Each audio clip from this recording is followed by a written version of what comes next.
어떻게 해야 할까 답이 보이지 않았습니다. 거듭해서 기회를 주었지만 여전히 변한 것이 없습니다. 더 이상 눈 뜨고 볼 수 없습니다. 그렇다고 그대로 내버려 둘 수도 없었습니다. 뭐라도 해야만 했습니다. 타락한 세상을 향한 하나님의 마음입니다. 아담과 하와가 범죄해서 그래서 에덴 동산에서 쫓겨나고 죽임을 당하게 됩니다. 반드시 선악을 알게 하는 나무의 열매를 먹으면 죽는다라는 경고의 말씀을 들었음에도 불구하고 아담과 하와는 사탄의 유혹을 받아 선악을 알게 하는 나무의 열매를 먹었습니다. 단순히 열매 하나를 먹었다라는 그런 것이 아니라 열매를 먹었다라는 것은 아주 중요한 의미가 있습니다. 하나님 없이도 살 수 있다라는 거, 그래서 하나님을 거역한 겁니다. 선악을 알게 하는 나무의 열매를 먹었다라는 것은 스스로 하나님이 된다라는 것을 의미합니다. 하나님 필요 없습니다. 우리 스스로 살 수 있습니다. 선악을 알게 하는 나무의 열매를 먹으면 그렇게 될 거라는 사단의 유혹에 넘어간 겁니다. 결국 그들은 죽음에 이르게 되었고 모든 것을 잃어버리게 됐습니다. 그리고 죽는 날까지 고단한 삶을 살아가야만 했습니다. 더욱 불행한 것은 아담과 하와의 후손으로 태어나는 모든 이들 마음 가운데 부패한 본성이 자리하고 있다는 사실입니다.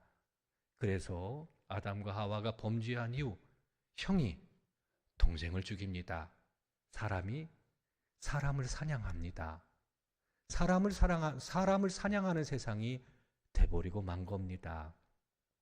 그리고 결국 그들도 죄로 심판을 받아 죽임을 당하게 됩니다. 아담과 하와 이후에 온 세상은 죄로 가득했다라고 성경은 이야기합니다. 하나님의 영이 그들과 함께 하지 않았습니다. 항상 악했습니다.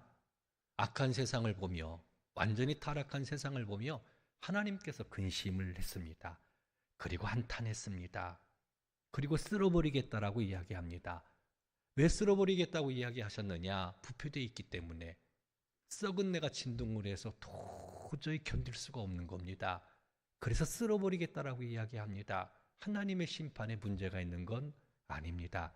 하나님을 등지고 떠난 인생의 결과가 그와 같았습니다. 부패한 세상 하나님께서 심판하시기로 하셨지만 한 가정은 남겨놓았습니다. 왜냐하면 그렇게 심판을 하더라도 세상을 버릴 수는 없었습니다. 그 한 가정을 통해서 세상을 새롭게 하고자 하는 것이 하나님의 마음인 겁니다. 우리가 자녀들이 못된 짓 했을 때 혼을 내잖아요. 따끔하게 혼을 내잖아요. 다시는 안 볼 것처럼 그렇게 얘기하지만 어떻습니까? 또 자녀를 품는 것이 부모의 마음 아니겠습니까? 하나님의 마음도 그런 겁니다. 완전히 부패해서 쓸어버리겠다 하셨지만 한 가정을 남겨놓아서 아직 세상을 새롭게 하고자 하는 하나님의 마음을 우리는 엿볼 수가 있습니다. 그렇다면 노아와 노아의 가족, 아들들을 그들은 잘 살아야 되겠지만 그렇지를 못했습니다. 아담과 하와의 범죄함은 치명적인 영향을 끼쳐서 노아가 그의 손주를 저주하는 지경에 이르게 됩니다. 할아버지가 손주를 저주하는 상황이 돼버리고 만 겁니다. 악하기 때문에 그런 겁니다. 인간은 그렇게 범죄했습니다. 그리고 인간들이 퍼져나가는데 노아와 노아의 가족을 통해서 새롭게 되기를 원했지만 그들은 이렇게 얘기합니다. 성읍과 탑을 쌓는데 하늘에 닿을 정도로 큰 탑을 쌓자라고 이야기를 합니다. 하늘에 닿을 정도로 큰 성을 건축하고 큰 탑을 쌓자는 얘기는 하나님과 같은 사람이 되고자 했던 겁니다. 인간의 교만함이 어느 정도인지 하늘에 닿을 정도로 높아진 마음을 갖고 있는 모습을 볼 수 있습니다.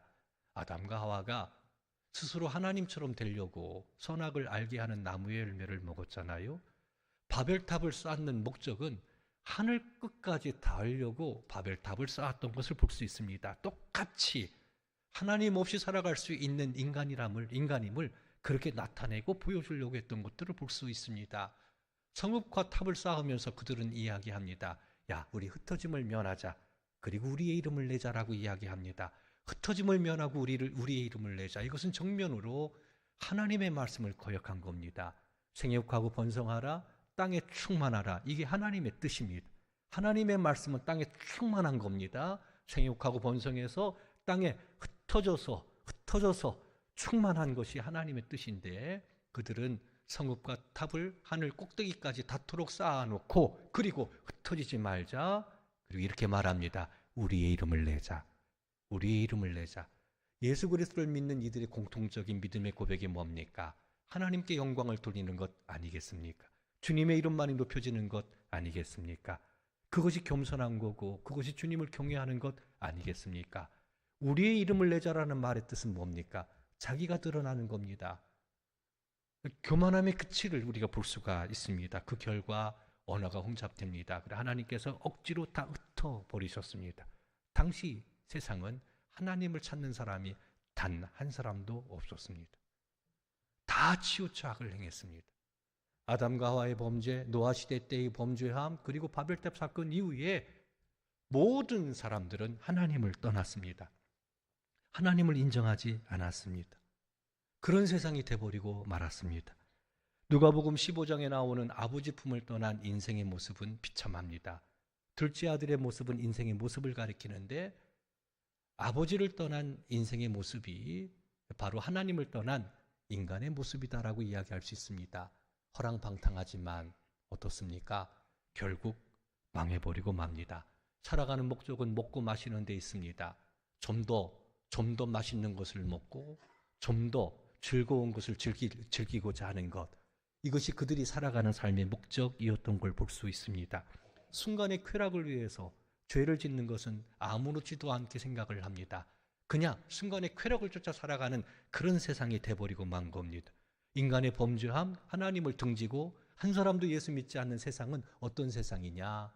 완전히 타락한 흑암의 권세가 가득한 세상으로 바뀌어버리고 모두 다 심판을 받게 된 세상이 돼버리고 말았습니다. 이와 같은 세상을 성경은 허물과 죄로 죽은 세상이라고 이야기를 합니다. 그리고 인생은 풀과 같고 인생의 영광은 풀의 꽃과 같다라고 이야기를 합니다. 나그네 인생길과 같은 것이 인생이라고 말을 합니다. 그리고 완전히 부패되어 하나님의 심판을 받는 세상이 돼버리고 말았습니다. 어떻게 해야 됩니까? 기회를 주었지만 사람들은 하나님을 등지고 자기들이 하고 싶은 대로 삶을 살아가 결국 악한 세상을 만들어 버렸고 아무것도 소망할 수 없는 세상이 돼버리고 말았습니다. 이때 하나님께서는 이 세상을 어떻게 하셨습니까? 노아 홍수 시대 때에는 한 가정을 남겨놓았어요. 그 가정을 통해서 새로운 세상을 꿈꾸신 거죠. 그 가정을 통해서 새로운 세상을 회복시키고자 하는 그런 마음이었다면 바벨탑 사건 이후 전부 다 하나님을 등지고 아버지 품을 떠나 그렇게 허랑방탕하며 죽어가는 인생들, 그들을 위해서 하나님께서 하신 방법이 무엇입니까? 한 가정 가지고 안 되니 한 사람을 택하신 겁니다. 한 사람 아담으로 말미암아 세상의 모든 것들이 다 무너져 버리고 말았지요. 세상이 회복되고 치유되는 것도 한 사람이면 충분하다라는 것을 알 수 있습니다. 그 한 사람을 통해서 세상을 새롭게 하시는 것이 하나님의 방법이었던 것을 볼 수 있습니다. 한 사람이면 됩니다. 하나님 앞에 선 한 사람, 그 사람을 통해서 하나님께서는 어두운 세상, 죄와 허물로 죽어 있는 세상을 새롭게 변화시켜 나갔던 걸 볼 수 있습니다. 갈대아 우르 지역에 살고 있는 아브라함을 하나님께서 택하시고 그를 부르셨습니다. 그는 지극히 평범한 사람입니다. 지극히 평범한 한 사람을 택하셔서 그 목적이 뭡니까? 그 한 점을 통해서, 그 한 사람을 통해서 하나님의 꿈은 온 세상을 새롭게 하는 데 있습니다. 모든 이들을 구원하는 데 있습니다. 죄로 무너져버린 세상을 새롭게 치유하고 회복하는데 하나님께서는 그 꿈을 갖고 한 사람 아브라함을 택하시고 부르신 것을 볼 수 있습니다. 어릴 적 땅 따먹기라는 거 해보셨나요? 저희 동네에서는 땅 따먹기를 했습니다. 사각형을 그려놓고요. 모퉁이에서부터 시작합니다. 돌을 튀겨요. 튀겨서 한 번, 두 번, 세 번째는 원점으로 돌아와요. 그럼 그건 내 땅이 되는 거예요. 내 땅이 되는 거죠. 그렇게 친구들과 놀이한 적이 있습니다. 아브라함이 선택하신 부르심을 볼 때마다 저는 그 땅 떠먹게 했던 놀이가 생각이 납니다. 아브라함 한 사람을 통해서 죄로 타락한 세상을 하나님께서 정복해 나가는 거예요. 이걸 하나님 나라 운동이라고도 이야기하지요. 사단이 지배하고 다스립니다. 죄의 권세가 가득합니다. 완전 타락하여 부패되어 있습니다. 그런 세상을 아브라함 한 사람을 통해서 변화시켜 나가는 거예요. 새롭게 나가는 거예요. 인간적인 측면에서 본다면 이건 하나님 나라가 확장됐다라고 표현합니다. 퍼져나가는 거지요. 하나님의 측면에서 본다면 하나님께서 은혜를 하나님의 은혜가 임한다, 임하셨다, 하나님 나라가 임했다라고 표현합니다. 확장됐다, 임했다, 동의. 뭘 의미하느냐? 사단이 다스리고 있는 세상, 그래서 하나님을 떠나 죄와 사망 권세에 갇혀 있었던 이 사람들, 이 세상을 새롭게 변화시켜 나가는 그 일들을 하나님께서 하신다는 거죠. 하나님을 떠남으로 말미암아 죄악된 세상이 되었어요. 흑암의 권세가 다스립니다. 아브라함 한 사람을 택하셔서 그 세상을 새롭게 변화하고 치유시켜 나가시는 하나님의 열심, 하나님의 모습을 볼 수 있습니다. 아브라함 한 사람을 통해서 그의 가족과 그의 이웃과 그를 알고 있는 모든 사람들, 그들이 주님께로 돌아오는 것, 하나님을 버리고 떠남으로 말미암아 온 비극이고 죽음이고 그리고 심판이었다면 하나님께로 돌아오면 모든 문제는 해결되고 치유되고 회복될 수가 있는 겁니다. 이런 아브라함, 하나님께서는 어떤 눈으로 보셨을까요? 아브라함 한 사람을 택하셔서 부르셨는데 이 아브라함은 하나님의 눈에 보배롭고 존귀한 사람입니다. 이 한 사람을 통해서 온 세상을 새롭게 변화시켜 나가고자 하는 것이 하나님의 꿈이에요. 아브라함 보통 사람이 아니에요. 보배롭고 존귀한 하나님의 사람, 그런 존재가 되는 겁니다. 왜? 그를 통해서 죄로 깨어진 모든 세상, 그리고 절망 가운데 있는 사람에게 소망과 희망을 주는 것이기 때문에 그렇습니다. 아브라함만 그럴까요? 사랑하는 성도 여러분, 저와 우리 성도 여러분들은 그렇게 하나님께서 택하시고 부르셨다라는 것을 기억하시고 믿으시기 바랍니다. 하나님의 눈에 저와 우리 성도 여러분들은 보배롭고 존귀한 사람입니다. 왕 같은 제사장입니까? 왜냐하면 이 세상이 우리 성도 여러분들의 손에 달려있기 때문에 그렇습니다. 아브라함을 택하셔서 세상 모든 사람들에게 복을 주시고자 하는 것이 하나님의 뜻이에요. 마찬가지로 우리를 선택하셔서 세상 모든 사람들에게 복을 주시고자 하는 것이 하나님의 뜻입니다.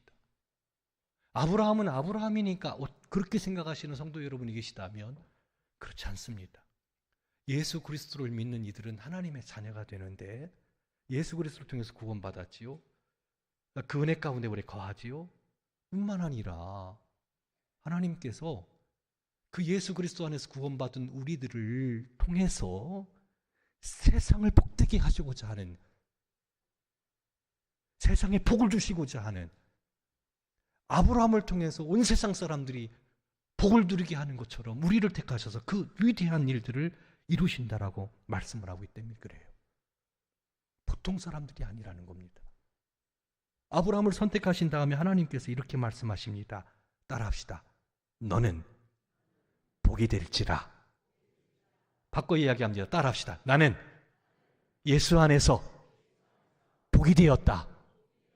복이 됐다라는 것은 뭘 의미합니까? 이어 나오는 말씀을 보면 모든 족속이 너로 말미암아 복을 얻을 것이다라고 이야기하고 있습니다. 당시 모든 사람들이 하나님을 떠났습니다. 한 점과 같은 아브라함, 그 한 사람을 통해서 하나님께서 모든 사람들, 모든 족속에게 복을 주시는 그 위대한 일들을 하시는데, 아브라함만 위한 것이 아니라 예수 그리스도 안에서 우리를 구속해 주신 주께서 복된 자리에 우리를 세워주시고 우리를 통해서 세상을 새롭게 변화시키고 잃어버린 영혼들을 찾아 주께로 돌아오게 하는 일들을 이루신다는 겁니다. 왕 같은 제사장입니다. 세상과 하나님 사이에 다리가 바로 우리가 된다라는 겁니다. 하나님 떠남으로 말미암아 오는 비극이라면 하나님께로 돌아오면 모든 것들이 치유되듯 우리를 통해서 하나님께서는 그 위대한 일들을 이루시는 것을 볼 수 있습니다. 목자 없이 고단하게 죄악 가운데 살아가는 이들, 아브라함에게 주신 복, 너는 복이 된다라고 이야기할 때 그 말은 뭡니까? 아브라함을 통해서 그들이 하나님께로 돌아오는 겁니다. 아브라함의 삶을 보면 하나님이 드러납니다. 아브라함의 아들 이삭의 생애를 통해 하나님이 나타납니다. 하나님을 알지를 못하고 우상을 숭배했던 이들이 아브라함과 이삭과 야곱의 삶을 통해서 하나님을 발견하게 되고 하나님을 고백하는 것을 볼 수 있습니다. 그리고 아브라함의 자손이었던 이스라엘 역사를 보면 하나님이 드러납니다. 하나님이 나타납니다. 하나님이 아브라함과 그의 후손들을 통해서 세상에 하나님을 드러내신 거죠. 하나님께서 참 하나님 되십니다는 거, 하나님을 떠남으로 말미암아 오는 비극, 하나님께로 돌아오면 새롭게 된다라는 것. 하나님께서 아브라함에게 너는 복이 된다라고 이야기할 때 그런 놀라운 내 역사가 일어나잖아요. 그리고 아브라함의 자손으로 누가 태어나냐면 예수 그리스도가 태어나는 거죠.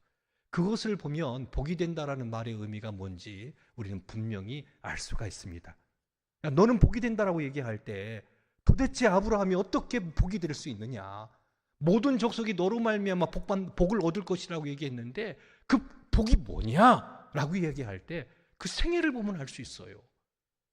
예수 그리스도, 아브라함의 자손으로 온 예수 그리스도, 그분을 보면 그 복이 무엇인지 우리는 분명히 알 수 있습니다. 인간이 타락한 후에 하나님께서 심판하실 때 뱀은 사단을 상징하잖아요. 뱀에게 하나님께서 저주하십니다. 그리고 여자의 후손이 너의 머리를 밟아버릴 것이다 라고 이야기합니다.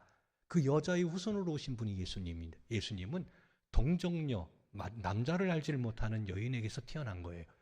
예수님은 여자의 후손으로 오셨습니다.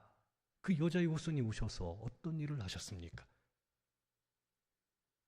세상의 모든 죄를 담당하시고 십자가에 달려 죽으셨습니다. 아담 하와의 범죄, 노아 시대 때 인간의 범죄, 바벨탑 사건의 인간의 범죄함으로 다 흩어져 절망 가운데 고통 가운데 죽어가고 심판받는 것이 인생이란 말이에요. 그 위에 사탄이 지배하고 있잖아요. 그런 존재가 되었는데 아브라함의 후손으로 태어나신 예수 그리스도께서 이 땅에 오셔서 그 죄로 말미암아 다 깨어져 버렸는데 모든 죄를 대신 담당하시고 십자가에 달려 죽으셨어요. 이건 위대한 사건입니다. 그 십자가에서 저와 우리 성도 여러분 세상의 모든 죄를 다 사하셨음을 믿으시기를 바랍니다. 거기다가 하나님의 자녀가 되는 은혜를 주신 거예요. 그 은혜 가운데 누리게 되어지는 거지요. 하나님을 떠났습니다. 그래서 겪게 되어지는 수많은 고통과 심판, 절망적인 상황이 아브라함의 후손 자손으로 오신 예수 그리스도를 통해서 치유되고 회복되고 하나님의 자녀가 되어 그 은혜의 덕을 누리는, 그리고 영광의 나라를 바라보면서 죽음까지도 이기는, 죽음을 두려워하지 않잖아요. 우리는 죽음 넘어 놀라운 세계가 있기 때문에, 영광의 나라가 있기 때문에 그 나라를 바라보는데 이게 어떻게 그런 소망을 가질 수 있겠습니까? 아브라함의 자손으로 오신 예수 그리스도를 통해서 이 놀라운 은혜를 누리게 되는 겁니다. 아담 안에서 범죄하고 그 심판으로 말미암아 모든 것들을 다 잃어버리고 깨어지고 심판받지만, 아브라함의 자손 예수 그리스도를 통해서 회복되고 치유되고 그리고 하나님의 놀라운 은혜의 덕을 누리게 되니 이것이 너로 말미암아 모든 민족이, 모든 족속이 복을 얻을 것이다 라고 말씀하시는 복이 되는 겁니다. 하나님과의 관계가 회복되어지고 예수 그리스도를 통해서, 그리고 그 은혜 가운데 우리가 거한다라는 것은 놀라운 축복이 아닐 수 없습니다.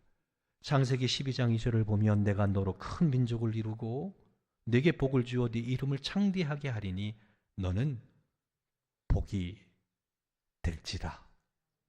그 복이 뭡니까? 예수 그리스도 안에서 이루어진 세상이에요. 이게 복이에요. 이게 복이에요. 3절 말씀을 보면 너를 축복하는 자에게는 내가 복을 내리고 너를 저주하는 자에게는 내가 저주하리니 땅의 모든 족속이 너로 말미암아 복을 얻을 것이다 라고 말합니다. 갈대아 우르에 살고 있었던 아브라함을 택하셔서 특별한 관계를 맺어요. 그리고 아브라함의 이웃은 아브라함과 어떤 관계를 맺느냐에 따라 복을 받기도 하지만 저주를 받기도 한다는 거예요. 놀라운 말씀입니다. 너를 축복하는 자는 복을 받을 것이고 너를 저주하는 자에게는 저주를 받게 될 것이다 라고 이야기합니다. 이것은 아브라함 한 세대로만 끝나는 게 아닙니다. 그리스도와 교회와 어떤 관계를 맺느냐, 이것이 그들의 운명을 결정짓는다는 거예요. 예를 들어봅시다. 예수 그리스도의 복음을 거절하면 생명 없습니다. 여전히 저주 가운데 놓이게 되는 거지요. 그러나 예수 그리스도를 받아들이게 되면 저주에서 구원을 받습니다. 상상할 수 없는 놀라운 은혜의 덕을 누리는 겁니다. 요즘 제가 누리고 있는 것 중에 하나가 어떤 재미가 있냐면 주님과 동행함의 행복과 기쁨입니다. 이것은요, 세상 그 무엇과도 바꿀 수 없는 행복과 기쁨입니다. 믿습니까? 주님과 함께 동행할 때 확 치워진 것과 같은 만족감, 평안함. 주님과 함께 동행할 때 거칠 것이 없이 주님과 함께 섰을 때에 누리게 되어지는 뭐라고 말로 표현할까요? 그 행복. 주님 한 분이면 충분합니다. 이렇게 고백할 수 있는, 그건 가난해도 병들어도 상관없어요. 동행하며 하나님의 은혜와 사랑, 그냥 좋은 거예요. 좋다. 동행함의 은혜는 그런 겁니다. 어떻게 그게 가능합니까? 예수 그리스도, 그분을 믿음으로 받아들임으로 우리가 누릴 수 있는 놀라운 축복입니다. 뿐만 아니라 영광의 나라까지 이어지게 되는 걸 볼 수 있습니다. 아브라함을 축복하는 자는 복을 받습니다. 아브라함을 저주하는 자는 저주 가운데 그대로 머물러 있는 겁니다. 그런데 하나님께서는 아브라함을 택하신 목적이 너로 인하여 모든 족속이 복을 얻게 하기 위하여 택하셨다라고 말씀하고 있는 걸 볼 수 있습니다. 그렇다면 예수 그리스도 안에서 그분께서 우리를 택하셨고 부르셨잖아요. 복이 되게 하셨잖아요. 놀라운 사실입니다. 따라합시다. 나는 복이다. 복입니다. 복이 될지니라 복으로 부르신 거예요. 우리를 통해서 모든 족속이 뭘 얻어요? 복을 얻게 된다라는 겁니다. 예수 그리스도를 믿는 십자가가 증거입니다. 아주 지극히 평범한 아브라함, 그의 생애 가운데 전부 다 하나님을 떠나 있는 세상 가운데서 그 하나를 택하셔서, 한 사람을 택하셔서 그 세상, 온 세상을 새롭게 하는 것이. 자, 보세요. 바벨탑 사건 이후로 하나님을 찾는 일이 아무도 없었습니다. 근데 요한계시록 말씀을 보면 수를 헤아릴 수 없는 수많은 사람들이 하나님께 영광과 찬양과 존귀를 돌립니다. 누구를 통해서 그것이 가능합니까? 아브라함을 통해서 그것이 이루어진 겁니다. 그 지극히 평범한 한 사람을 통해서 그 놀라운 은혜의 역사가 일어났던 것을 볼 수 있습니다. 요즘 교회 학교가 힘들다고 합니다. 복음을 전하는 것도, 그 아이들을 교회에 나오게 하는 것도 거의 불가능해 보인다라고들 이야기를 합니다. 사사시대처럼 정말 다른 세대와 함께 살고 있다라고 표현하는 것이 적절할 것 같습니다. 그런데 지금도요, 하나님은 아브라함과 같이, 아브라함처럼 한 사람을 택하셔서 불가능해 보이는, 다 치우쳐 악을 행하고 있는 세상에 그 영혼들을 구원하고 새롭게 하는 일들, 그 일들을 이루어 가심을 볼 수 있습니다. 어린 자녀를 품고 예배 자리에 나온 부모를 통해 그 자녀에게 복을 주시는 것이 하나님의 계획, 하나님의 뜻입니다. 부모님을 통해서 그 자녀에게 복을 주시는 거예요.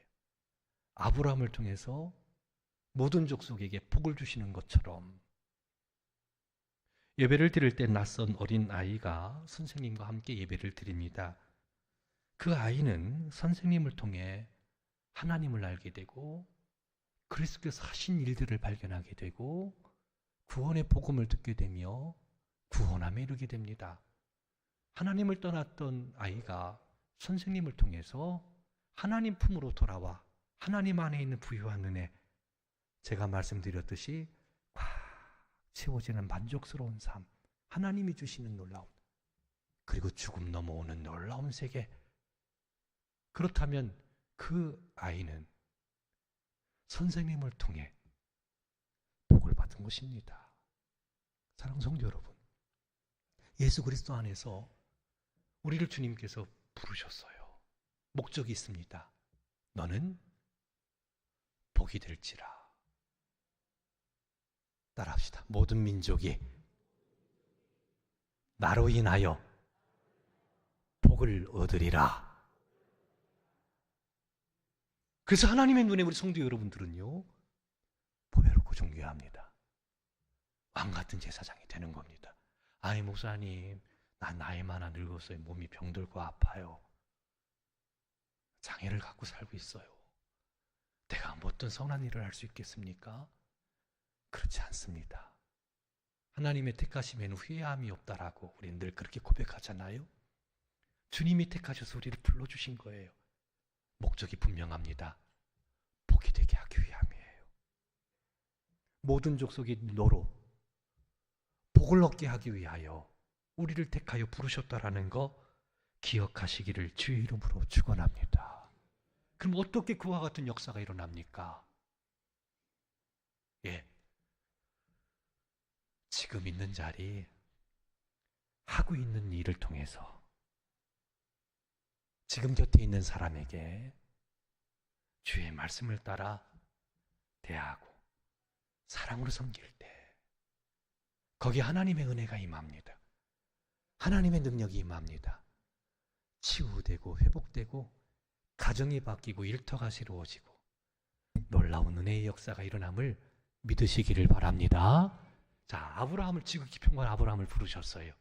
야, 복이 되게 하겠다. 그러면서 익숙지 않은 곳으로 그를 몰아갑니다.